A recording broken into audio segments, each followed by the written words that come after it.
Hiqen malet me mbeturina, Shkupi merr frym më lirshëm.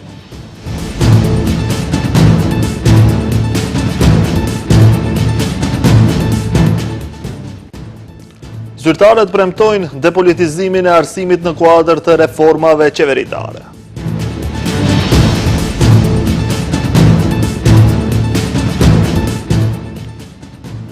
LSDM akuzon qeverinë për rritjen e kostës së jetesës.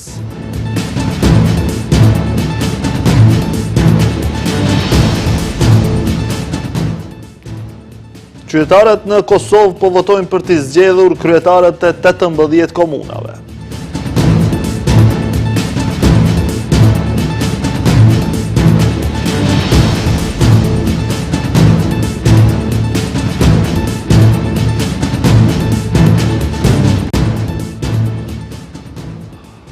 Përshëndetje, shikues të nderuar, jemi me lajmet në televizionin Shenja. Pas marrjes së detyrës në krye të qytetit të Shkupit, Orce Gjorgjievski mobilizoi punëtorët e ndërmarrjeve komunale për të pastruar mbeturinat që e kishin përmbytur Shkupin. Pas 2 ditëve të angazhimit intenziv, 24 orësh Shkupi tashmë mund të marrë frym më lirshëm. Ekipi i televizionit Shenja ka vizituar disa prej hapësirave kryesore të Shkupit, ku duket se rrugët janë kthyer në normalitet sa i përket menaxhimit të mbeturinave. Për javë të tëra, qyteti ishte pothuajse i mbytur nga mbeturinat. Rrugët dukeshin si deponi të hapura, ndërsa era dhe pamja e ndotjes shqetësonin çdo qytetar. Çdo hap ishte një kujtesë e qartë se mjedisi ynë po vuante për pastërti. Por pas një aksioni intenziv 72 orësh që ndërmori kryetari i sapo zgjedhur i Shkupit, Orce Gjorgjievski, shumë kamionët dhe punonjës të higjienës komunale u mblodhën në parkingun e sallës Boris Trajkovski për të filluar punën intenzive për pastrimin e qytetit nga mbeturinat. Nga ku tashmë shihet se pamja ka ndryshuar ndjeshëm. Gjatë këtij aksioni, ekipet komunale dhe punëtorët e ndërmarrjeve publike kanë pastruar tonelata mbeturinash nga rrugët, hapësirat publike dhe zonat periferike të qytetit. Sot rrugët e qytetit janë më të pastra, hapësirat publike më të rregulluara dhe qytetarët mund të marrin frym më lehtë. Megjithatë, kjo është vetëm një përmirësim i përkohshëm, ndërsa sfida për të mbajtur qytetin të pastër mbetet ende e madhe, nga ku edhe shumë qytetarë theksojnë se nevojitet një kujdesi vazhdueshëm. A mendoni që duhet të harrojnë ambientin qytetarët? Duhet me këtë rrobën. Të ketë mislëk, mos ketë probleme, mos ketë smundje, mos ketë nervoze, kretë rregullohet rroba, tak?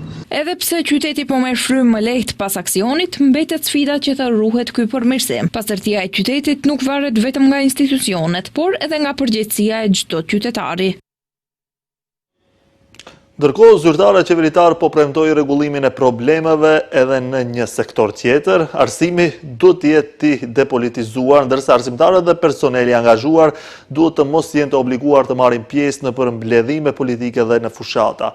Këtë kanë thënë sot kreu i komunës së Tetovës Bilal Kasami dhe ministri i Arsimit dhe Shkencës Vesna Janevska.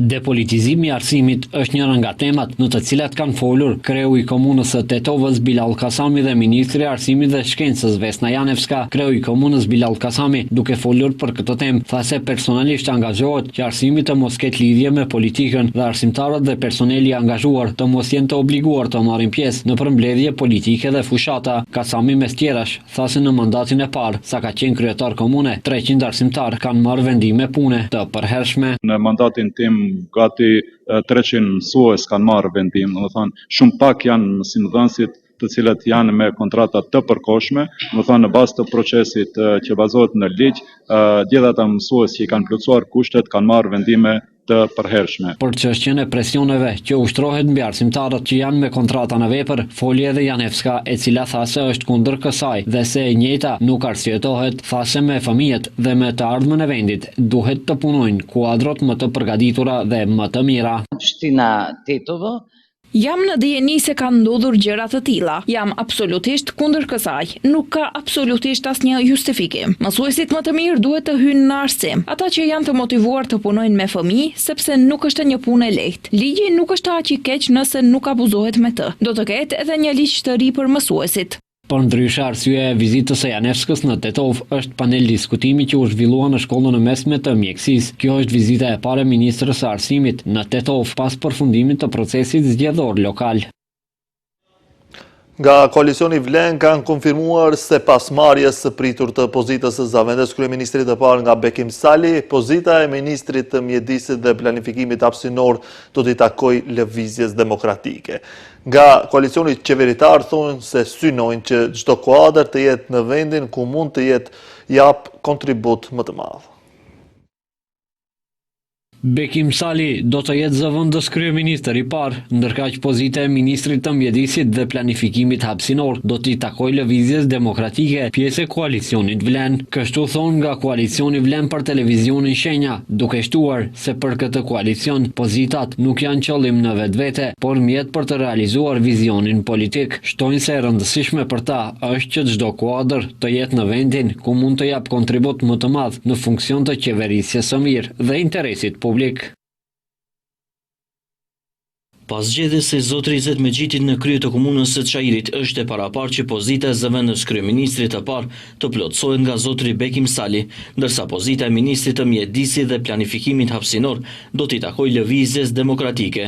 Për sa i përket angazhimit të mëtejshëm të zotërit Sali, do të bisedojmë bashkarisht në kuadër të koalicionit dhe do të shqyrtojmë nëse do të ketë edhe përgjegjësi shtesë, përveç asaj që tashmë është përcaktuar. Përveç çështjes Sali, nga Vlen kanë komentuar edhe rezultatet e dobta të Aleancës Kombëtare për Integrim në zgjedhjet lokale. Sipas tyre, BDI-AKI nuk kanë kuptuar mesazhin e votuesve dhe dënimin që morën në këto zgjedhje. Ata theksojnë se AKI gabimisht i ka lexuar zgjedhjet lokale si parlamentare, por kjo strategji, sipas Vlenit, nuk kaloi. Në vend që të reflektojnë, ata tani po përpiqen të shesin dështimin si reform. BDI, AKI janë kapitull që shqiptarët e mbyllën me votë. Mund të ndërojnë fjalët, por jo fatin. Populli u amori oksigjenin politik dhe as rikalibrimi as analizat nuk mund të akthejnë më jetën. Epoka e tyre u ka sosur. Vlen është e ardhmja që shqiptarët tashme kanë zgjedhur. Ndërkohë, edhe kryeministri Mickovski ka komentuar së fundmi mundësinë e emërimit të Bekim Sali si zëvendës kryeministër të parë. Ai tha se nuk ka pasur diskutime përfundimtare me partnerët e koalicionit lidhur me këtë çështje, por u shpreh i hapur ndaj propozimeve. Megjithatë, kryeministri sqaroi se Vlen nuk do të ketë ndonjë resor shtesë në qeveri edhe pas rikonstruimit.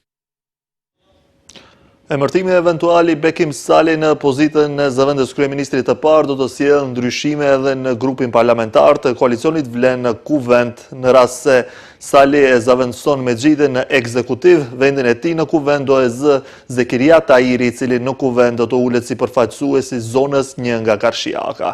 Tahiri me profesion është mjek, ai në listën e deputetëve të koalicionit Vlen mbante numrin 4 dhe renditej pas Izet Mexhitit dhe Bekim Sali dhe Feride Haxhiut.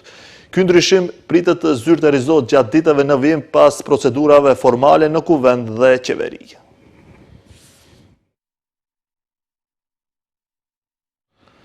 Edhe sot, Partia Maqedones në pushtet ka kërkuar reformimin e partisë opozitare. Sipas VMRO-s, vendit i duhet një opozitë e fortë dhe jo një opozitë e udhëhequr nga Venko Filipçe.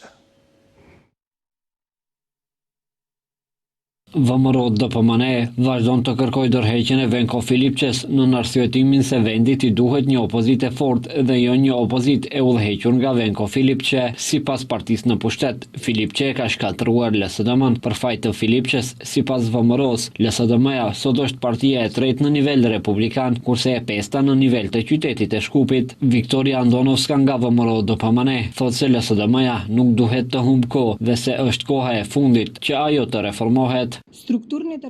Reformat strukturore të cilat i paralajmëroi Filipçe në LSDM nuk shihen askund edhe pse Filipçe bëri që LSDM-ja të jetë partia e tretë në nivel nacional dhe e pesta në nivel të qytetit të Shkupit. Është e qartë se me këto sjellje, LSDM-ja po e thellon edhe më shumë krizën e saj politike. Mungesa e idezë dhe çorientimit është i dukshëm dhe më tepër po i përçan themelet e saj veç më të krisur. Është afati i fundit që LSDM-ja të reformohet.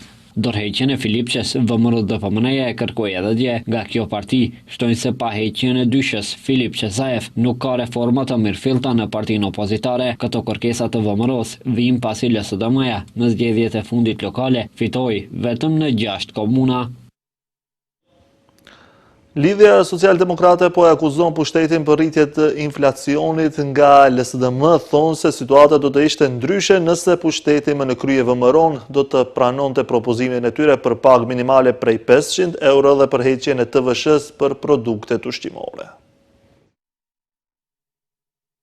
Nuk kanë të ndalur akuzat dhe kundërakuzat mes pushtetit dhe opozitës, derisa pushteti kërkon dorëheqje dhe reformim të opozitës, nga opozita sot kanë zbuluar, siç thonë ata, gënjeshtrën më të madhe të pushtetit për rritjen ekonomike. Bogdan Kakuzevska nga Lidhja Socialdemokrate akuzon pushtetin për rritje të inflacionit, nga LSDM thonë se situata do të ishte ndryshe nëse pushteti me në krye VMRO DPMN do të pranonte propozimin e tyre për pagë minimale prej 500 eurove dhe përheqjen e tatimit të vlerës së shtuar për produktet ushqimore. Sipas Kuzevskës, rritja më e madhe prej 7% është regjistruar në shpenzimet për ushqime dhe pije jo alkoolike.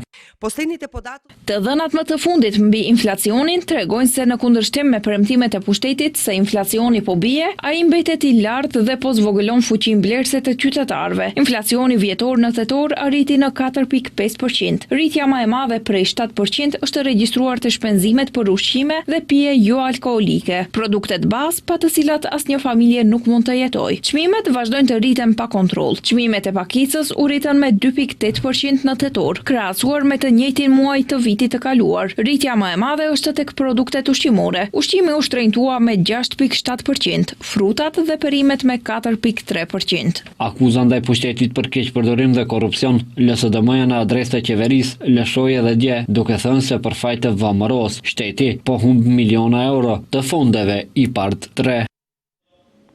Enti shtetëror I statistikave ka publikuar të dhëna për muajin tetor, sipas të cilëve indeksi kostove të jetesës ka shënuar një deflacion të lehtë prej 0.2% krahasuar me shtatorin. Kjo rënje e shkaktua kryesisht nga ulja e çmimeve të transportit si dhe nga mobilimi I mërmbajtjeve dhe anvisërisë, ndërsa arsimi dhe kultura kanë shënuar një ulje më të vogël prej 0.1%.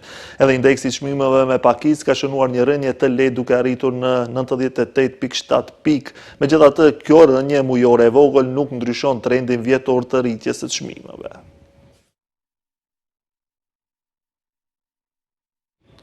Ministria e Punëve të Brendshme Shkup ka lëshuar gjithsej 150 paralajmërime për qytetarët që kanë kaluar në vizat e bardha me telefon. Qëllimi nuk është ndëshkimi, por ndërgjegjësimi me qëllim që çdo qytetar të kuptojë se një moment pakujdesie si përdorimi I telefonit gjatë ecjes apo drejtimit mund të ketë pasoja. Në vetëm një muaj e gjysmë, në periudhën nga 26 shtatori 2025 deri më 7 nëntor 2025, oficerët e policisë nga Ministria e Punëve të Brendshme Shkup kanë lëshuar gjithsej 150 paralajmërime për qytetarët që kanë kaluar në vizat e bardha me telefon. Sipas vlerësimeve, dinamikës dhe nivelit të informimit dhe njohjes së qytetarëve me ndryshimet në rregulloret ligjore, në periudhën e ardhshme pritet të fillojë vendosja e sanksioneve përkatëse, pasi të informohen plotësisht qytetarët për dispozitat e reja ligjore. Ndryshimet e reja në ligjin për sigurinë në rrugë, ecja me telefon në dorë ose kalimi rrugës me skuter është kundërvajtje që nështrohet pagesës. Nëse kaloni rrugën me telefon celular në vesh ose në dorë, gjoba është 40 euro.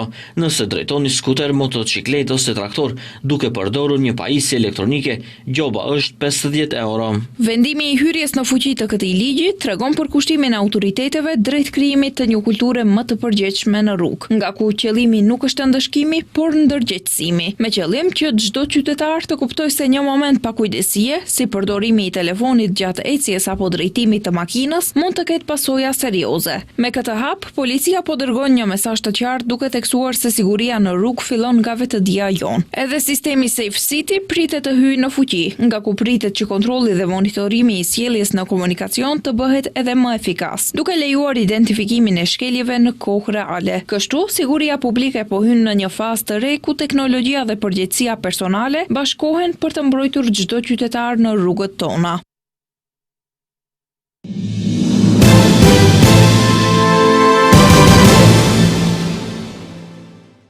Qytetarët në Kosovë po votojnë për të zgjedhur kryetarët e 18 komunave, të cilët kanë mbetur në balotazh. Votime po mbahen në disa prej qyteteve më të mëdha të vendit si Prishtina, Mitrovica, Prizreni, Peja e Gjilani.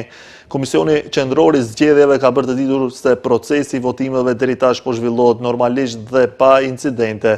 Ndërkohë, presidentja e Kosovës Vjosa Osmani u bëri thirrje qytetarëve të dalin për të ushtruar të drejtën e tyre për të votuar.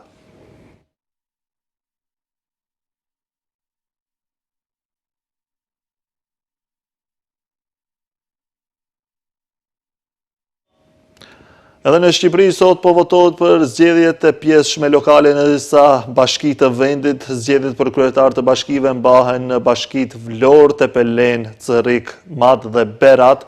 Sipas të dhënave zyrtare nga Komisioni Qendror i Zgjedhjeve, të drejtën e votës në zgjedhjet e pjesëshme lokale kanë 334.000 zgjedhës. Në këto zgjedhje garon partia në pushtet, Partia Socialiste, ndërkohë partia më e madhe e opozitës, Partia Demokratike, do të mbështesë kandidatët e pavarur.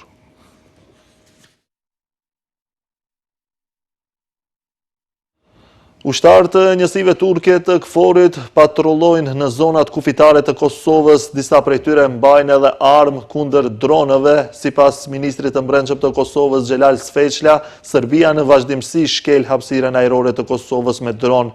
Ai tha se institucionet e Kosovës po jetojnë rastet bashkë me misionin paqëruesës KFOR dhe shërbimet partnere. Ndërkohë, sipas drejtorit të policisë së Kosovës Gazmend Hoxha, ka raste ku dron të dyshuar se vinë nga Serbia janë parë mbi pjesën veriore të Kosovës. Në këto raste informohet KFOR-i.